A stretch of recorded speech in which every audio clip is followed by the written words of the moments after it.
Shalom Bapak Ibu Saudara-saudara yang diberkati oleh Tuhan. Bersyukur kembali kita boleh diperjumpakan dalam suasana sukacita, menikmati hari yang baru, hari karunia Tuhan. Kita percaya bahwa segala yang baik dari Allah akan senantiasa Ia karuniakan bagi setiap kita anak-anaknya yang terus setia bersandar kepadanya. Kita akan membaca dan merenungkan sabda Tuhan sebagai landasan kehidupan kita di sepanjang hari ini. Karena itu mari kita teduhkan hati kita dan kita bersekutu di dalam doa. Kita berdoa. Maha besar Engkau ya Bapa di sorga, Tuhan yang berkuasa di atas segala-galanya, Tuhan yang senantiasa menciptakan dan memeliharakan kami. Kami bersyukur Tuhan bahwa kesempatan hidup yang masih Tuhan anugerahkan bagi setiap kami hingga pada saat ini, itu semua kami syukuri Bapa. Kami percaya bahwa dalam segala situasi hidup Engkau selalu ada menguatkan dan menopang kami, memberikan kami hikmat sehingga dalam kami menjalani akan aktivitas kami senantiasa Tuhanlah yang dipermuliakan dalam kehidupan kami. Kami akan memulaikan hari baru ini. Karena itu kami memohon hikmat tuntunan Allah berkarya, sehingga kehidupan kami sungguh membawa akan kuasa Allah dan kemuliaan Kristus senantiasa kami pancarkan. Inilah kami Tuhan yang datang dalam kerinduan untuk disapa oleh kebenaran firman-Mu. Di dalam nama Tuhan kami Yesus Kristus kami berdoa. Amin.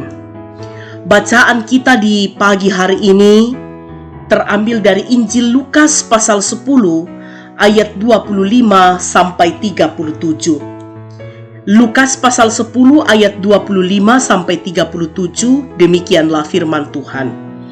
Orang Samaria yang murah hati. Pada suatu kali berdirilah seorang ahli Taurat untuk mencobai Yesus, katanya, "Guru, apa yang harus kuperbuat untuk memperoleh hidup yang kekal?" Jawab Yesus kepadanya, "Apa yang tertulis dalam hukum Taurat?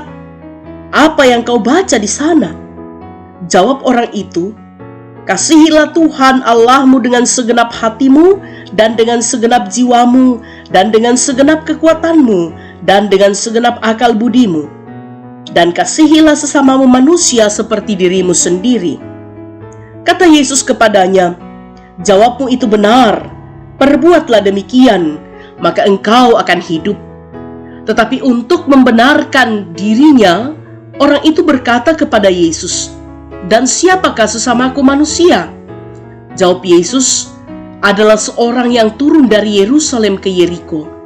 Ia jatuh ke tangan penyamun-penyamun yang bukan saja merampoknya habis-habisan, tetapi yang juga memukulnya, dan yang sesudah itu pergi meninggalkannya setengah mati. Kebetulan ada seorang imam turun melalui jalan itu. Ia melihat orang itu, tetapi ia melewatinya dari seberang jalan. Demikian juga seorang Lewi datang ke tempat itu. Ketika ia melihat orang itu, ia melewatinya dari seberang jalan. Lalu datang seorang Samaria yang sedang dalam perjalanan ke tempat itu. Dan ketika ia melihat orang itu, tergeraklah hatinya oleh belas kasihan. Ia pergi kepadanya lalu membalut luka-lukanya. Sesudah ia menyiraminya dengan minyak dan anggur. Kemudian ia menaikkan orang itu ke atas keledai tunggangannya sendiri, lalu membawanya ke tempat penginapan dan merawatnya. Keesokan harinya ia menyerahkan 2 dinar kepada pemilik penginapan itu. Katanya, "Rawatlah dia, dan jika kubelanjakan lebih dari ini, aku akan menggantinya waktu aku kembali." Siapakah di antara ketiga orang ini menurut pendapatmu adalah sesama manusia dari orang yang jatuh ke tangan penyamun itu? Jawab orang itu, "Orang yang telah menunjukkan belas kasihan kepadanya." Kata Yesus kepadanya, "Pergilah dan perbuatlah demikian." Amin firman Tuhan. Bapak, Ibu, saudara-saudara yang kekasih dalam Tuhan, tema perenungan kita pada hari Jumat tanggal 29 Oktober tahun 2021 saat ini ialah kasih itu bertindak. Kasih itu bertindak. Saudara-saudara, teori khusus belajar berenang yaitu melakukan tiup napas melalui hidung di dalam air, apungkan tubuh di air, hilangkan rasa takut tenggelam, gerakkan kaki dan tangan sesuai gaya yang dikehendaki. Namun dapatkah kita segera mahir berenang setelah mengetahui teori di atas? Tentu tidak. Kita harus mempraktikkan teori berenang itu di tempat berenang. Bila dipraktikkan, teori itu kemungkinan tidak berjalan mudah. Kita akan mengalami hal-hal seperti kepanikan, ketakutan, meminum air, bahkan tenggelam, sampai akhirnya kita mahir berenang. Saudara-saudara, dalam bacaan kita dalam Injil Lukas pasal 10 ayat 25-37 menceritakan tentang percakapan Yesus dengan ahli Taurat mengenai jalan menuju kehidupan yang kekal. Jawaban jalan menuju kehidupan yang kekal adalah dengan segenap hati, segenap jiwa, segenap kekuatan, dan segenap akal budi mengasihi Tuhan serta mengasihi sesama manusia seperti mengasihi diri sendiri. Yesus memperjelas hal itu dalam perumpamaan tentang 3 orang, yaitu seorang imam, seorang Lewi, dan seorang Samaria yang melihat orang terkapar di jalan oleh karena dirampok. Hanya orang Samaria yang mempraktikkan kasih itu. Ia bahkan secara total melakukan kasih itu dengan meninggalkan tambahan 2 dinar kepada pemilik penginapan untuk terus merawat orang yang dirampok itu sampai sembuh, dan bahkan bersedia mengganti kekurangan biaya perawatan itu ketika ia kembali. Bapak, Ibu, saudara-saudara, kasih sungguh harus dibuktikan dalam tindakan. Berbagai alasan seperti kesibukan, kebutuhan, takut dimanfaatkan, dan sebagainya seringkali menjadi alasan bagi kita untuk membenarkan diri, untuk membuktikan kasih itu dengan sulit. Kasih tidak bergantung kepada keadaan di luar kita, tetapi kepada keputusan dalam diri kita. Karena itu, pilihan ada di tangan kita, yaitu mempraktikkan kasih atau sekedar teori saja. Tuhan memampukan kita melaksanakan kasih yang tulus dan benar di dalam Kristus. Mari kita berdoa. Bapa di dalam sorga, Engkau mengasihi kami. Engkau sungguh menyatakan akan hidup yang kekal di dalam Kristus Yesus. Dan karena itu ya Allah, kami juga rindu untuk diperlengkapi oleh-Mu, menjadi alat penabur dan pembawa kasih Allah dalam kehidupan kami, tanpa membeda-bedakan siapapun. Ampuni kami Tuhan, jika selama ini kami keliru memaknai kasih yang sebenarnya dari Kristus. Karena itu Tuhan, kami mau untuk terus dibaharui oleh Kristus, sehingga benar-benar kasih yang sempurna, kasih yang sungguh-sungguh berdasar dan melekat pada Kristus akan senantiasa mewarnai kehidupan kami, dan kami sungguh menjadi pembawa kasih dalam kehidupan kami. Kami berdoa Tuhan bagi kami pribadi lepas pribadi, dalam kehidupan bersama dengan keluarga kami, anak-anak dan cucu-cucu kami, baik yang bersama dengan kami pun yang tidak bersama dengan kami, karena tanggung jawab dan pekerjaan mereka.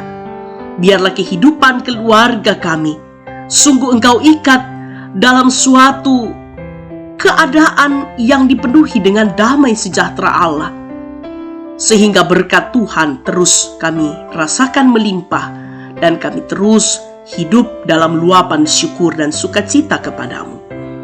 Bersama-sama kami bersyukur bersama dengan orang tua dan saudara-saudara kami yang menikmati akan berkat-berkat Tuhan, baik itu berkat pertambahan usia, lulus dari ujian, dan juga sembuh dari sakit, ulang tahun pernikahan, atau berkat-berkat yang lainnya. Tuhan, kiranya sukacita ini kami terus dasarkan dalam iman yang benar dalam Kristus, yang adalah sumber berkat bagi kami. Bersama dengan saudara-saudara kami yang merindukan dan mendambakan lawatan pemulihan dari Allah, baik itu yang dirawat di rumah sementara berobat jalan dan dirawat di rumah sakit, kami percaya Tuhan, Engkau senantiasa menopang akan orang tua dan saudara-saudara kami. Kami yakin Tuhan bahwa kasih setia Tuhan senantiasa Engkau nyatakan dalam kehidupan kami. Hamba-hamba Tuhan di tengah-tengah tanggung jawab pelayanan dalam lingkup pelayanan Jemaat Shilo Campagaya, Tuhan kiranya memberkati dan menyertai. Berkati kami Tuhan sepanjang hari ini. Biarlah terus kami baktikan hidup kami hanya di dalam tangan kasih-Mu. Engkau topang, Engkau peliharakan akan segenap rumpun keluarga orang tua terkasih kami, baik itu rumpun keluarga besar almarhum Bapak Penatua DL Mangiri, almarhum Bapak PS Paliling, dan juga almarhumah Ibu Reta. Kami percaya Tuhan menopang segenap keluarga yang berduka ini. Biarlah senantiasa mereka terus menyandarkan akan beban hidup mereka hanya di dalam kuasa Tuhan. Bapa di dalam sorga, ini doa kami Tuhan. Ini harapan dan ucapan syukur kami. Biarlah senantiasa hidup kami hari ini berkenan di hadapan-Mu. Di dalam nama Tuhan kami Yesus Kristus kami berdoa. Amin. Bapak Ibu saudara-saudara yang kekasih dalam Tuhan, demikianlah persekutuan kita di pagi hari ini melalui santapan rohani kita. Tuhan yang terus memampukan kita menjalani hari ini dengan berbagai aktivitas pekerjaan kita. Karena itu, Tuhan senantiasa menopang kita. Selamat pagi, salam sehat, Tuhan memberkati kita sekalian.